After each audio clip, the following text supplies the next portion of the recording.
రాకాలోకంకి స్వాగతం. ఈ కంటెంట్ మీకు నచ్చినట్టయితే లైక్ చేయండి, అదేవిధంగా మీ బంధుమిత్రులకు షేర్ చేయండి. ఇప్పటి వరకు సబ్స్క్రైబ్ చేసుకోకపోతే స్క్రీన్ కింద భాగంలో కనిపిస్తున్నటువంటి సబ్స్క్రైబ్ బటన్ని నొక్కడం ద్వారా సబ్స్క్రైబ్ చేసుకోవచ్చు. పక్కనే ఉన్న బెల్ ఐకాన్ని నొక్కినట్టయితే మీకు రాకాలోకంలో వీడియో పెట్టగానే నోటిఫికేషన్ ద్వారా తెలియజేయటం జరుగుతుంది. మిత్రులారా, రాజకీయాల పని రాజకీయాలది, ఎన్నికల పని ఎన్నికలది, రాజకీయ నాయకుల ఎన్నికల ప్రచారంగా కొనసాగుతూ ఉంటుంది. కానీ ప్రభుత్వము పనిచేయటం మానదు. ముఖ్యంగా ఈ ప్రభుత్వము ముఖ్యమైనటువంటి పనులను, దేశ ప్రతిష్ట, దేశానికి సంబంధించిన భవిష్యత్తు, దేశ రక్షణ, దేశ భద్రత, ప్రపంచంలో ఈ దేశపు స్థానము, ఈ విషయంలో ఎక్కడ రాజీ లేదు. మన విదేశాంగ శాఖ ఇటీవల ఒక చిన్న నిర్ణయం తీసుకుంది. దీని ప్రభావం చాలా పెద్దగా ఉండబోతోంది.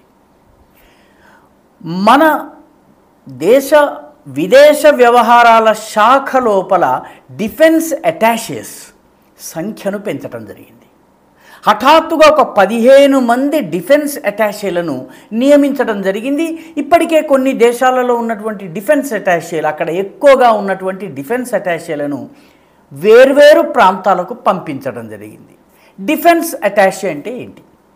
డిఫెన్స్ అటాషేలు మన రాయబార కార్యాలయానికి అటాచ్డ్గా పనిచేస్తూ ఉంటారు. ముఖ్యంగా రక్షణ రంగంలో చాలా లోతైన అనుభవం ఉన్నటువంటి వ్యక్తులు లెఫ్టినెంట్ జనరల్స్గా, మేజర్ జనరల్స్గా, బ్రిగేడియర్స్గా పనిచేసి విశేషమైనటువంటి యుద్ధపరమైన, సైనికపరమైన, వ్యూహపరమైన అనుభవం ఉన్నటువంటి వాళ్ళు రిటైర్ అయిన తరువాత డిఫెన్స్ అటాషేస్గా చేరుతారు. వీళ్ళ పని భారత ప్రయోజనాలను రక్షించేందుకు ఆయా దేశాల నుంచి సమాచారం రాబట్టడము, ఆయా దేశాలలో మనకు సంబంధించిన సమాచారం ఇచ్చే నెట్వర్క్లను నిర్మాణం చేయటము, అదేవిధంగా అక్కడ ఉన్నటువంటి సైనిక అధికారులు, సైనిక వ్యవస్థతోటి మైత్రి పెంచుకోవడం. ఇప్పుడు తాజాగా భారత ప్రభుత్వం వాళ్ళకు ఒక కొత్త బాధ్యతను కూడా అప్పగించింది. ఈ 3 పనులు చేయాలి. వీటితో పాటు వాళ్ళు భారతదేశం దగ్గర ఉన్నటువంటి సైనిక అనుభవాన్ని, సైనిక పాఠవాన్ని, దానితో పాటు మనము చేస్తున్నటువంటి సైనికపరమైనటువంటి, యుద్ధపరమైనటువంటి ఉత్పాదనల్ని ఆయా దేశాలకు పరిచయం చేయాలి. వాళ్ళ అవసరాల మేరకు వాళ్ళు మన దేశంలో ఉత్పత్తి అయ్యేటటువంటి మేక్ ఇన్ ఇండియా, ఆత్మనిర్భర్ భారత్లో భాగంగా తయారయ్యేటటువంటి డిఫెన్స్ ఉత్పాదనలు ఏవైతే ఉన్నాయో వాటిని వాళ్ళు కొనుగోలు చేస్తారు. ఆ రకంగా వాళ్ళకి దానికి సంబంధించినటువంటి అవగాహన కల్పించడం కూడా ఈ డిఫెన్స్ అటాషేల కొత్త పని. ఈ పనిలో భాగంగా ఇప్పటికే రష్యా, యూకే, ఫ్రాన్స్ ఇటువంటి దేశాల్లో అవసరానికి మించి ఉన్నటువంటి డిఫెన్స్ అటాషేలను తగ్గించి అక్కడ రేషనలైజ్ చేసి, హేతుబద్ధీకరణ చేసి వాళ్ళను వేరే ప్రాంతాలకు పంపుతున్నారు, అవసరమైన ప్రాంతాలకు పంపుతున్నారు. అదేవిధంగా కొత్త డిఫెన్స్ అటాషీల నియామకం కూడా జరుగుతుంది. వీళ్ళందరూ ఎక్కడికి వెళ్తున్నారు? పోలాండ్కి వెళ్తున్నారు, ఆర్మీనియాకి వెళ్తున్నారు, ఫిలిప్పీన్స్కి వెళ్తున్నారు. ఈ 3 ఫిలిప్పీన్స్ తూర్పు ఏషియాకి సంబంధించినటువంటి, ఈశాన్య ఆగ్నేయాసియాకి సంబంధించినటువంటి దేశం, మిగతా 2 యూరప్కి సంబంధించిన దేశాలు, ఆ తరువాత దేశాలు Djibouti, Ivory Coast, Tanzania, Ethiopia, Mozambique ఇత్యాది. ఇవన్నీ ఆఫ్రికన్ దేశాలు. ఈ దేశాలన్నిటిలో కూడాను మనకు కొత్తగా డిఫెన్స్ అటాషేలను మనము అపాయింట్ చేస్తున్నాము. వీళ్ళు ఆయా దేశాలతో లయజన్, సంబంధ బాంధవ్యాలు పెంచుకునేటటువంటి పనిలో ఉన్నారు. వీళ్ళ లక్ష్యం ఏమిటి?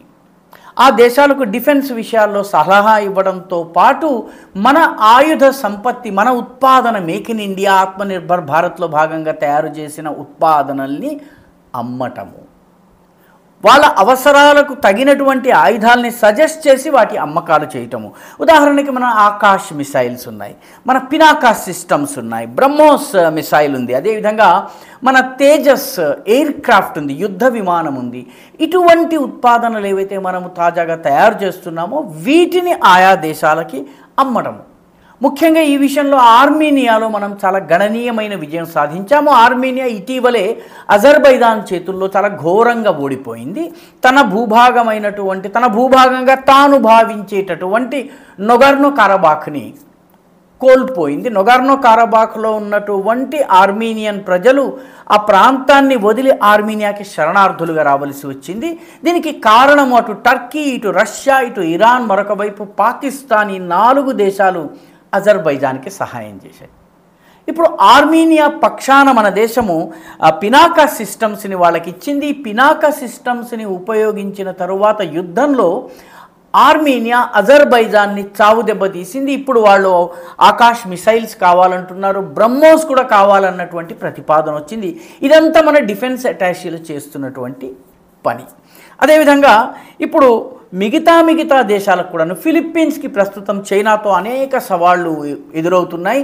చైనా ఫిలిప్పీన్స్కి చెందినటువంటి ద్వీపాలను, షాల్స్ అంటే ఇసుక తిన్నెల్ని ఆక్రమించుకునే ప్రయత్నం చేస్తోంది. సరిహద్దును ముందుకు తీసుకొచ్చే ప్రయత్నం చేస్తోంది. దీన్ని అడ్డుకునేందుకు ఫిలిప్పీన్స్ ప్రయత్నిస్తోంది.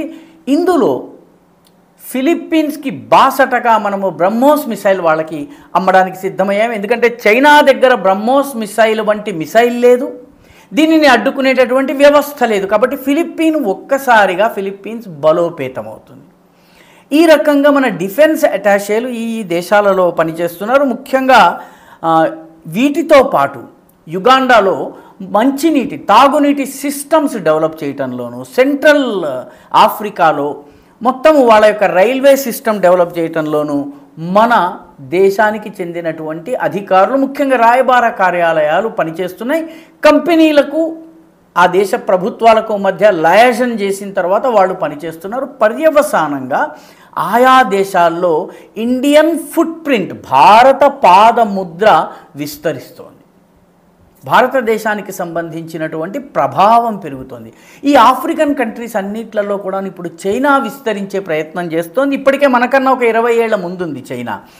ఆలస్యం 20 ఏళ్ల ముందు వెళ్ళవలసిన భారత్ ఇప్పటికైనా వెళ్తోంది, అది గొప్ప విషయము. అయితే ఇప్పుడు మన డిఫెన్స్ అటాషేల ద్వారా, మన రాయబారుల ద్వారా, రాయబార కార్యాలయాల ద్వారా మనము ఇప్పుడు నెమ్మదిగా ఆఫ్రికాలో మన ప్రభావాన్ని పెంచుకునే ప్రయత్నం చేస్తున్నాము. ఆఫ్రికాలో వాళ్ళకి అంతర్గత శత్రువులతో పోరాడవలసినటువంటి అవసరం వస్తే జమ్మూ కాశ్మీర్లో పోరాడినటువంటి రాష్ట్రీయ రైఫిల్స్ దగ్గర మనం శిక్షణనివ్వచ్చు.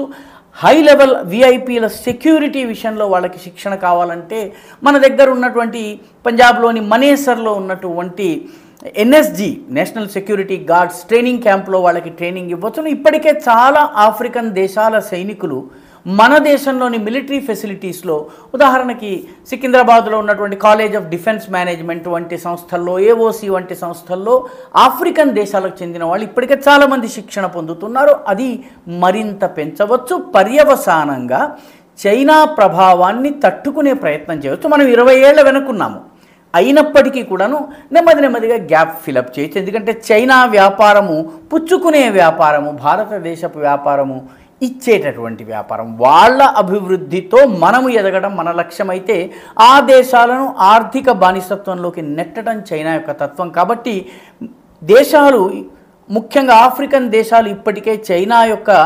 దుస్సాహసపూర్ణమైనటువంటి ఆర్థిక విధానాల్ని గుర్తిస్తున్నాయి. కాబట్టి మనం ఇప్పుడు ప్రవేశిస్తున్నాము. డిఫెన్స్ అటాషేల అపాయింట్మెంట్ ఈ దిశగా ఒక కీలకమైనటువంటి చర్య. కోవిడ్ సమయంలో కానీ, G20 సదస్సు సమయంలో కానీ మనం ఆఫ్రికన్ దేశాల పట్ల చూపించినటువంటి మైత్రీభావం, ది హ్యాండ్ ఆఫ్ ఫ్రెండ్షిప్ మనం ఏదైతే ఎక్స్టెండ్ చేశామో, వీటి వల్ల భారత్ పట్ల ఆ దేశాలలో ఒక నమ్మకము, ఒక స్నేహభావము ఉన్నాయి. వాటిని ఉపయోగించుకునేందుకు మన దేశ రక్షణ సంపద ఏదైతే ఉందో, ఉత్పత్తులు ఏవైతే ఉన్నాయో, రక్షణ రంగ ఉత్పత్తులు, వీటికి మార్కెట్ కల్పించేందుకు ఈ డిఫెన్స్ అటాషేలను నియమించడం జరుగుతుంది. ఈ వీడియో మీకు నచ్చినట్టయితే లైక్ చేయండి, షేర్ చేయండి, ఈ ఛానల్కు సబ్స్క్రైబ్ చేయండి. మీ అభిప్రాయాన్ని కమెంట్ల రూపంలో తప్పనిసరిగా పంపించండి.